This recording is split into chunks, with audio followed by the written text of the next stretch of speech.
महाराष्ट्र शासनाचा प्रतिष्ठेचा वनश्री पुरस्कार नुकताच ज्योती रामदास कदम यांना जाहीर झाला असून त्यांनी या सन्मानाबद्दल आनंद व्यक्त करत कोकणवासियांना पर्यावरण संवर्धनाचा महत्त्वपूर्ण संदेश दिलाय. गेल्या 6 वर्षाच्या अथक परिश्रमातून त्यांनी 105 एकरावर हरित प्रकल्प साकारत तब्बल 70,000 वृक्षांची लागवड केली.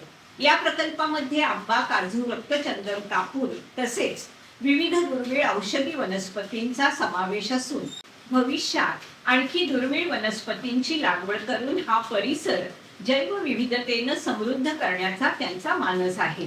वनश्री पुरस्कार हा केवळ वैयक्तिक सन्मान नसून पर्यावरणासाठी कार्य करणाऱ्या प्रत्येक व्यक्तीचा गौरव असल्याची भावना व्यक्त करत त्यांनी झाडे लावा, झाडे जगवा हा संदेश दिला.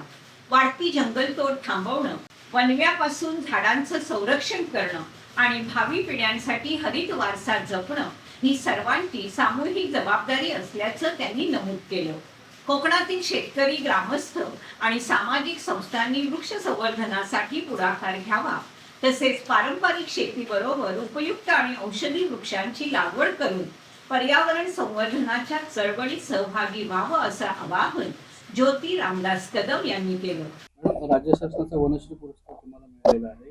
किती झाडांची लागवड झालेली आहे आणि किती क्षेत्रफळ तुम्ही लागवड किती कालावधीत केली?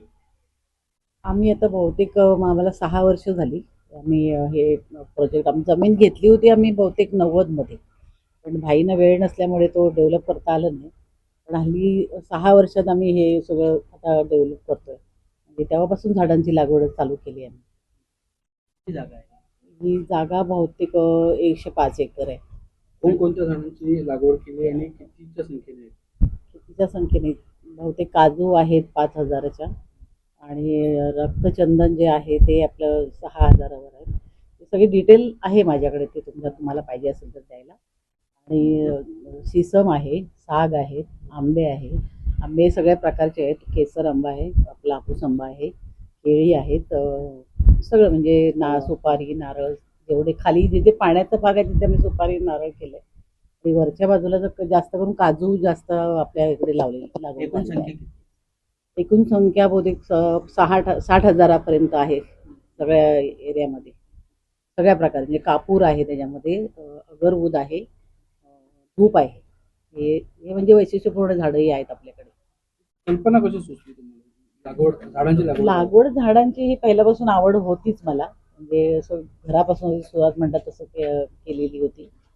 जागा असल्यामुळे म्हणजे भरपूर घरातले सपोर्ट असल्यामुळे, भाईंचा सपोर्ट असल्यामुळे एवढी मोठी लागवड आम्ही करू शकतो. आता जर बघितलं तर जंगलांची तोड मोठ्या प्रमाणात हा, ते जरा फार त्रास होतो. म्हणजे जंगल तोड लोकांनी पण झाडं लावा, जगवा आणि म्हणजे पुढच्या पिढीला आपल्या ते उपयोग येईल असं आपल्याला करायला पाहिजे.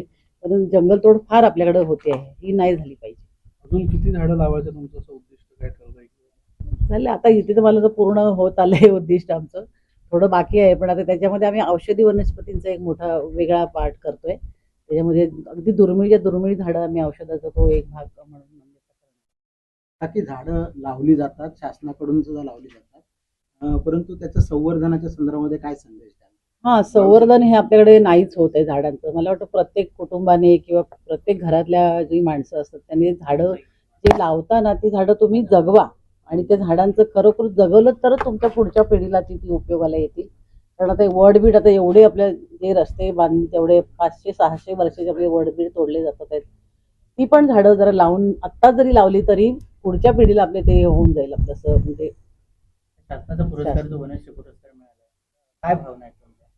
भावना खूपच छान आहे. कारण मला जी आवड आहे त्याच्यामध्येच मला हे मिळाल्यामुळे मला खूप खूप म्हणजे आनंद झालेला आहे. आणि मी शासनाचे पण आभार मानते मला हे योग्य ते समजल्यामुळे. बाकी यंग जनरेशन पण आता झाडं लावण्यामध्ये खूप सक्रिय झालेली आहे. त्यांना कशा प्रकारे एक आव्हान कराल, कशा प्रकारे त्यांना एक साथ घालाल की सगळ्यांनी पुढे येऊन झाडं लावली पाहिजे आणि सर्वात मोठे झाडं जगवली पाहिजे, त्याबद्दल काय भावना होतं?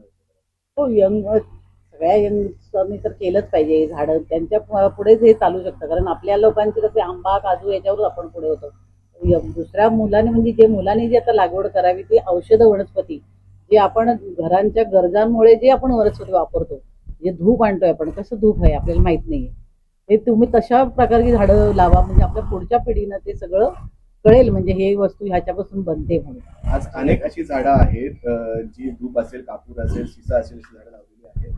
काय चॅलेंजिंग आहे आपल्या कोकणामधल्या मातीमध्ये आणि ही झाडं लावताना काय चॅलेंज? चॅलेंजिंग तर आहेच, कारण ह्या झाडांची जोपासना करणं हे फार महत्वाचं असतं. कारण जे आपल्याकडे एक महत्वाचा प्रश्न म्हणजे वनवा हे प्रकार फार असतो.